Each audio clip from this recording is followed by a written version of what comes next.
ஆட்சிக்கு வந்தால் அனைத்து மகளிருக்கும் உரிமைத் தொகை வழங்குவோம் என வாக்குறுதி அளித்த ஸ்டாலின் அரசு தற்போது பெரும்பாலான மகளிருக்கு உரிமைத் தொகை வழங்காமல் ஏமாற்றி வருவதாக குற்றச்சாட்டு எழுந்துள்ளது.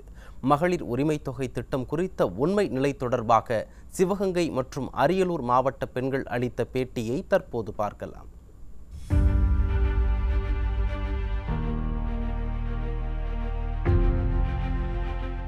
அது 2 வருஷத்துக்கு மேலாகியுமே மக்கள்கிட்ட அது சேரலை. இப்போ மறுபடியும் 2026 எலெக்ஷனை முன்னிட்டு விடுபட்ட மகளிருக்கு மறுபடியும் அந்த உதவித்தொகையான 1000 ரூபாயை அறிவிச்சிருக்கிறாங்க. இதுவும் மக்கள்கிட்ட சரிவர சேருமாங்கிறது தெரியல. எனக்குமே இன்னும் வரல. என்ன மாதிரி இன்னும் நிறையா பெண்களுக்கு வரல. இதை எப்படி சேருமாங்கிறது தான் தெரியல. மக்களுமே திமுக ஆட்சி மேலே ரொம்ப அதிருப்தியில் இருக்கிறாங்க. ஆல்ரெடி ஏற்கனவே இந்த மாதம் 1000 ரூபா கொடுக்குறதா சொல்லியிருந்தாங்க. வந்துக்கிட்டு இருக்கு அப்படின்னு சொல்கிறாங்க. பாதி பேத்துக்கு எங்கள் ஏரியா மக்களுக்கு வந்திருக்கு, பாதி பேத்துக்கு வரல. விண்ணப்பிச்சுக்கிட்டு தான் இருக்கோம். மறுபடியும் விண்ணப்பம் பண்ணுங்கன்னு சொல்கிறாங்க. இது வரைக்கும் நாங்கள் பண்ணிக்கிட்டு தான் இருக்கோம். எங்களுக்கு இந்த வந்த பாடு கிடையாது. ஏற்கனவே 2.5 வருஷத்துக்கு அப்புறம் தான் அந்த அனௌன்ஸ்மெண்ட் கொடுத்து எங்களுக்கு அது அமுலுக்கு ஆச்சு. மறுபடியும் அந்த பணம் எங்களுக்குலாம் வர கிடையாது. முதலமைச்சர் ஐயா மகளிர் உதவித்தொகை தரேன்னு சொல்லியிருந்தாங்க. அது கிட்டத்தட்ட 2.5 வருஷத்துக்கு முன்னாடி சொன்னது. ஆனால் எங்களுக்கு அந்த 2.5 வருஷம்னா மாதம் 1000னா கிட்டத்தட்ட ஒரு 30 ரூபா அந்த மாதிரி வந்திருக்கணும். ஆனால் எங்களுக்கு இது வரைக்கும் என்னோட அக்கௌண்ட்டில் அந்த மாதிரி ஏறவே இல்லை. இப்போ ஒரு குறைஞ்சது ஒரு 7000 8000 அந்த மாதிரி தான் இருக்குது. இப்போ இந்த ஒரு 3 மாதமாக அதுவும் ஏறவே இல்லை. அதை நாங்கள் போய் கேட்கவும் முடியல.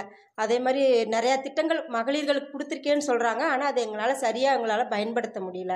அனைத்து மகளிருக்குன்னு சொல்லிட்டு இப்போ தகுதி உரிய மகளிருக்கு மட்டும்னா அது எந்த அடிப்படையில் தகுதின்னு சொல்கிறாங்கன்னு எனக்கு தெரியல. அதே மாதிரியே நானும் என்னை சார்ந்து என்னோட குடும்பமும் இந்த மகளிர் தொகையை வாங்கலை. அதுக்கு நாங்கள் தாலுக்கா ஆஃபீஸ் போனோம், கேம்ப் சென்டர் போனோம். எல்லா இடத்துலையும் போய் நாங்கள் அந்த ஃபார்ம் ஃபில்அப் பண்ணி கொடுத்தோம். ஒரு தடவைக்கு 2 தடவை 3 தடவை ஃபஸ்ட்டு தடவை கொடுத்தவங்களுக்கு திரும்பி வரலன்னு சொன்னாங்க. திரும்பி 2ஆவது தடவை கொடுத்தோம், அப்பயும் வரல.